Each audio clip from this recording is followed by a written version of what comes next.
So a very good morning everyone. आज हमारे पास एक कर्क लगन की कुंडली है और इस कुंडली को हम डिटेल के अंदर एनालिसिस के लिए डिस्कस करेंगे। तो सबसे पहले मैं यहाँ पे आपके पास कुंडली के कुछ इंपॉर्टेंट एस्पेक्ट्स यहाँ पे लेके आ रहा हूँ। जो ये कुंडली है इसका अगर हम यहाँ से स्टार्ट करें तो लगन कर्क लगन है, काफ़ी अच्छी कुंडली मानी जाती है जो कि लग्जरी कंफर्ट को चाहते हैं। ये लोग जनरली लग्जरी और कंफर्ट को बहुत ज़्यादा तवज्जो देते हैं। उसके बाद हम नेक्स्ट चेक करते हैं इनका नेक्स्ट प्लेनेट जो कि है केतु। सो केतु जो है ये डेली अर्निंग्स के घर के अंदर बैठ गया, यानी कि रनिंग इनकम। यहाँ पे जो पर्सन होते हैं ना ये बहुत ज़्यादा मेहनत करते हैं। यहाँ पे देखिए इनका जो मंगल है वो 10th हाउस में प्रोफेशन के घर के अंदर है, बहुत ज़्यादा मेहनत करते हैं। और सारी की सारी जो इनकी मेहनत है वो केतु कहता है कि मत कर यार, मत कर, छोड़ दे। डेली अर्निंग्स इनकी कम कर देता है। ऐसे लोगों को ये केतु इनके फैमिली से दूर कर देता है। ये लोग धीरे धीरे लाइफ के कुछ पड़ाव के अंदर, मतलब कुछ आफ्टर 30s या 35 के बाद ये बहुत ज़्यादा बोलना छोड़ देते हैं। कई कई बार केसेस के अंदर हमने ये भी देखा होता है कि ऐसे लोग हैं ना जो वो बिल्कुल सिंपल सी ही फूड चॉइसेस सिलेक्ट करेंगे, ज़्यादा कुछ खाते नहीं हैं। उनकी ज़्यादा मतलब अलग अलग चॉइसेस नहीं होंगी, एक दो तरह की चीज़ें ही होंगी जो वो लाइफ के अंदर अपनी आजीवन खाते रहते हैं। स्पीकिंग बहुत कम हो जाती है। उसके बाद हम मूव करते हैं नेक्स्ट जो कि इनका मून है। मून जो है मन का कारक है। तो यहाँ पे मन जाके इनका बैठ गया है घर के अंदर। कौन से घर के अंदर? अपनी मदर के घर के अंदर, अपने लग्जरी के घर के अंदर, इंटीरियर के अंदर। हम ये भी कंसिडर कर सकते हैं ऐसे लोग जो होते हैं उनका अपने मदर के साथ बहुत ज़्यादा अटैचमेंट हो जाता है। और इनके पास ज़्यादा इनका ध्यान हम यही होता है कि इनके पास एक खुद का घर हो, खुद की कार हो, ऐशो आराम वाली, या ऐशो आराम वाली नहीं तो एक सुकून भरी ज़िंदगी हो। इसके बाद हम नेक्स्ट देख लेते हैं जो सैटर्न है, शनि 15.24 डिग्री का इनके छठे घर के अंदर आ गया, जो कि है हेल्थ का घर और शत्रुओं का घर, लोन का घर। ऐसे लोगों को कभी ज़िंदगी के अंदर लोन नहीं लेना चाहिए। अगर ये लोन लेंगे ना तो बुरी तरह से फंस जाएंगे और उस लोन को चुकाते चुकाते सारी उम्र निकल जाएगी इनकी। तो यहाँ पे इन्होंने खास ध्यान रखना होता है। एक चीज़ और मैं यहाँ पे बता दूँ, यहाँ पे कोर्ट कचहरी का अगर इनका कोई चक्कर पड़ जाए तो बहुत ज़्यादा प्रॉब्लम होती है, बहुत ज़्यादा डिले हो जाते हैं। और जॉब्स के अंदर इनको बहुत ज़्यादा मेहनत करनी पड़ती है। मान लीजिए जैसे लेबर टाइप जॉब होती है ना, वो जॉब्स इनको करनी पड़ेंगी। ये शनि उस तरह का इनको फल दे देता है। इसके बाद सातवें घर के अंदर इनके पास आ गया है सूर्य, बुध और शुक्र। तो सूर्य बुध शुक्र से हम देख सकते हैं सूर्य की डिग्री सबसे ज़्यादा है। तो यहाँ पे जो ये सूर्य है ये मरकरी और वीनस को काफ़ी तरह से इम्पैक्ट कर देता है ना। तो मरकरी और वीनस जो है यहाँ पे ऑल्दो फ्रेंडली हैं, बट बहुत ज़्यादा इम्पैक्ट के अंदर ये ले आता है। तो इस तरह के जो लोग होते हैं वो अपने लाइफ पार्टनर से मतलब अपने लाइफ पार्टनर से थोड़ा, उनका जो लाइफ पार्टनर होता है ना वो थोड़ा सा ऑर्डर देने वाला टाइप, मतलब वो राजा टाइप होता है। एक तो वो अपने लाइफ पार्टनर को राजा बना के रखते हैं, और दूसरा उनका जो लाइफ पार्टनर होता है ना वो भी इस तरह का होगा कि मेरी बात घर के अंदर मानी जाएगी, नहीं तो तुम्हें बहुत कुछ झेलना पड़ेगा। तो यहाँ पे कुछ इस तरह का प्रभाव आ जाता है। नेक्स्ट इनका 8th हाउस है। 8th हाउस के अंदर राहु देखा जा रहा है। तो राहु जब भी 8th हाउस के अंदर आता है तो बहुत ज़्यादा कन्फ्यूजन दे देता है इंसान को, जब भी कहीं ये एक्टिवेट हो जाता है। और साथ ही साथ राहु हमेशा की तरह रेट्रोग्रेड होता है। यहाँ जब भी ये एक्टिवेट हो जाएगा बहुत ज़्यादा तंगी क्रिएट करेगा, बहुत ज़्यादा कन्फ्यूजन क्रिएट कर देता है इंसान के लिए। फर्दर हम देखते हैं इस कुंडली के अंदर, यहाँ पे मंगल जो है इनका 10th हाउस के अंदर आ गया। तो 10th हाउस के अंदर मंगल, ये काफ़ी इंटरेस्टिंग चीज़ हो जाती है।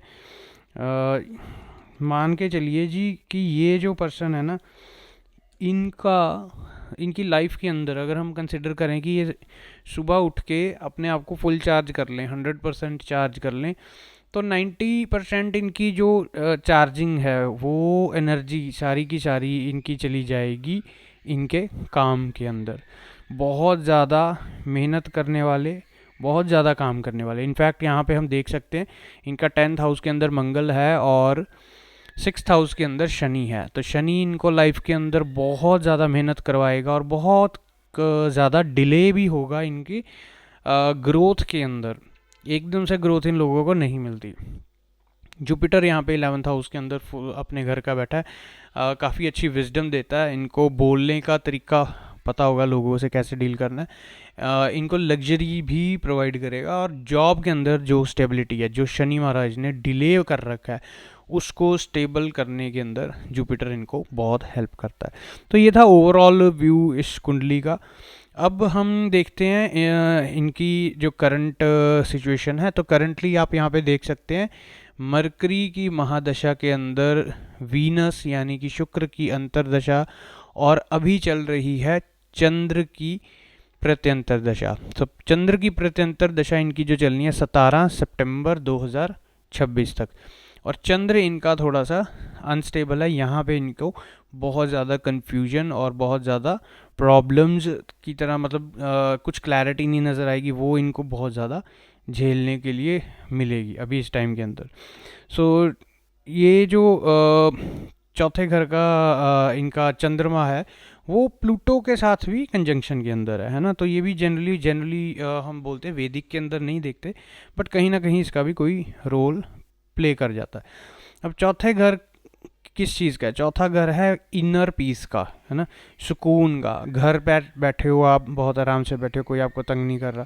और जो प्लूटो है ना, ये कहीं ना कहीं इंटेंसिटी, हाई इंटेंसिटी, डीप या फिर बहुत ज़्यादा टर्बुलेंस का माहौल ले आता है। तो इनके मन की शांति तो बहुत ज़्यादा भंग हो जाएगी। सो करंट एक्टिवेशन क्या हुई इनकी है, जो मैं देख पा रहा हूँ वो है मून। और ये अभी इस समय पे बहुत ज़्यादा रेस्टलेसनेस फील कर रहे हैं, बहुत ज़्यादा रेस्टलेस है, बहुत ज़्यादा ओवर थिंकिंग कर रहे हैं, स्ट्रॉन्ग, और बहुत ज़्यादा इनके अंदर एक डिज़ायर है कि रीलोकेट हो जाऊं मैं कहीं ना कहीं।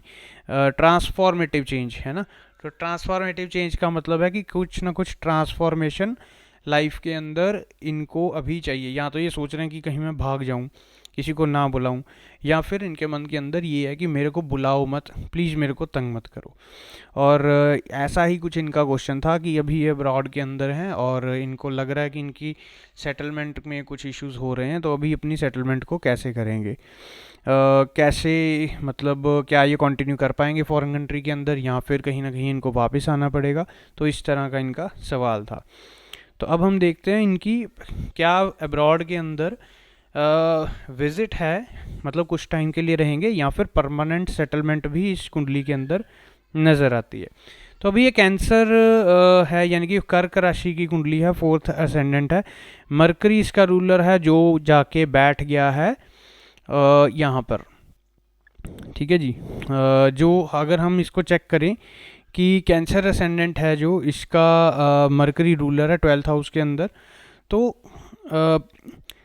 फॉरेन लैंड, आइसोलेशन और सेटलमेंट कहीं ना कहीं इनकी कुंडली के अंदर रिप्रेजेंट हो रही है।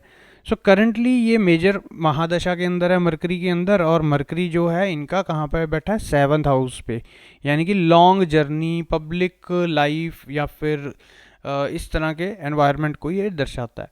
अब वीनस है जो 4th हाउस के अंदर है, यहाँ पे ये होम और मदरलैंड को रिप्रेजेंट कर रहा है। कहीं ना कहीं वीनस जो है इसका इम्पैक्ट जा रहा है उधर। तो स्ट्रॉन्ग कॉम्बिनेशन क्या बन रहा है, ठीक है, फॉरेन के अंदर घर, सो सिटिंग टुगेदर, दोनों चीज़ें इस तरह से बताती हैं। तो ये कहीं ना कहीं फॉरेन कंट्री के अंदर सेटल ज़रूर हो जाएंगे, 100% हो जाएंगे। इनका विज़िट वाला, शॉर्ट विज़िट वाला सीन नहीं है। मतलब अगर ये जाएंगे, अगर जैसे कि ये ऑलरेडी हैं वहाँ पे, और वहाँ पे इनके मन के अंदर ये भी शंका आ रही है कि मैं यहाँ से पता नहीं वापस आऊँगा या यहीं पे सेटल होना पड़ेगा मेरे को, तो ये चीज़ मैं यहाँ पे इनको श्योर करना चाहता हूँ कि आप फॉरेन के अंदर ही सेटल होंगे, यही आपका फ्यूचर है। तो इसके बाद अब इनके पास जो नेक्स्ट चीज़ आ गई कि भाई मैं अपना पेपर वर्क कैसे करूं, पीआर का अप्रूवल मेरे को चाहिए, और मेरे को बहुत ज़्यादा कन्फ्यूजन है, राहु बहुत ज़्यादा प्रॉब्लम क्रिएट कर रहा है। और अब देखो यहाँ पे क्या चीज़ है, सबसे फेवरेबल जो चीज़ इनके पास है ना, ये इनकी पीआर की सेटलमेंट के लिए तब बनेगा जब राहु जो है किस्मत लेके आता है, फॉरेन सेटलमेंट लेके आता है, और जुपिटर है जो वो लीगल स्टेटस के साथ डील कर देता है। तो वो चीज़ें दोनों का टाइम देखना पड़ेगा जब कंजंक्शन में आएगा। सो अपकमिंग जो इनका पीरियड है जो है ये वाला करंटली मरकरी वीनस राहु वाला पीरियड है, ये वाला पीरियड है, ये इनके लिए काफ़ी ज़्यादा सूटेबल नज़र आ रहा है। और यहाँ पे ये स्टार्ट हो जाएगा 16 नवंबर 2026 से लेकर 20 अप्रैल 2027। तो मैं इनको रेकमेंड करूँगा अगर आप अपना पेपर वर्क अभी से स्टार्ट कर लें तो इस टाइम के अंदर अपना पेपर वर्क करें, आपको 100% सफलता मिलेगी। सो राहु जो है वो 8th हाउस के अंदर आ गया है ना, तो यहाँ पे 8th हाउस के अंदर जो कि ये राहु बैठा है इनका। और ये पोजीशन किसके लिए जानी जाती है? ये जानी जाती है सडन ट्रांसफॉर्मेटिव चेंजेस, मतलब ज़िंदगी के अंदर एक ऐसा चेंज आएगा, एक ऐसी तब्दीली आएगी जो इनके जीवन का सारा ट्रैक ही चेंज कर देगी। सो ये फॉरेन के साथ भी रिलेटेड होती है और हिडन मैटर्स के साथ भी, जो चीज़ें दुनिया को नहीं दिखती उस तरह की चीज़ों के साथ भी ये रिलेट हो जाता है।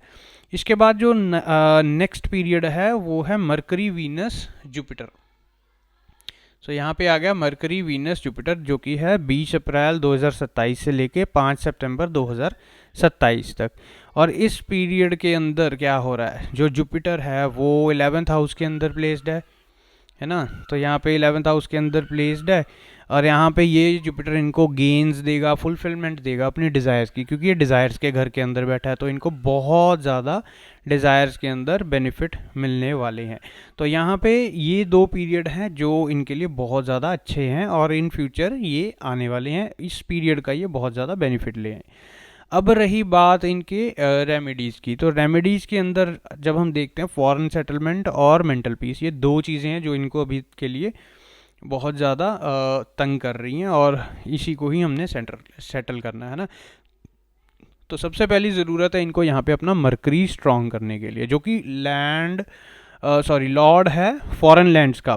तो मरकरी है जो इनके 12वें घर को यानी कि फॉरेन को चेक कर रहा है। तो यहाँ पे हम क्लियर इमिग्रेशन हर्डल्स देख सकते हैं, तो उनको इन्होंने कैसे बाईपास करना है। तो ये एक तो ग्रीन घास होता है, जो हरा घास होता है, वो काउज को फीड करें। डोनेशन की करना चाहते हैं तो कुछ हरी चीज़ें बुधवार के दिन, ग्रीन चीज़ें जैसे ग्रीन दाल होगी, वो किसी मंदिर में जाके या रिलीजियस प्लेस पे जाके ये डोनेट कर सकते हैं। और जितना ये करेंगे उतना इनके लिए बढ़िया, उनका इतना मरकरी उतना ही ज़्यादा स्ट्रांग हो जाएगा। नेक्स्ट है जो इनको अपना मून है उसको शांत रखना है, मेंटल पीस बिल्कुल ठीक रखना है। तो इमोशनल टर्बुलेंस जो इनके वो अभी फील हो रही है, यहाँ पे ये चीज़ कहीं ना कहीं मून प्लूटो की कंजंक्शन में है और इस चीज़ को काम डाउन करना है। तो ये क्या करेंगे, पानी लेंगे, उसके अंदर कच्चा दूध थोड़ा सा डाल लें, 2-4 बूंद भी डाल सकते हैं, ज़्यादा भी डाल सकते हैं, और इसको हर सोमवार के दिन शिवलिंग के ऊपर चढ़ाएं, भगवान शिव की आराधना करें।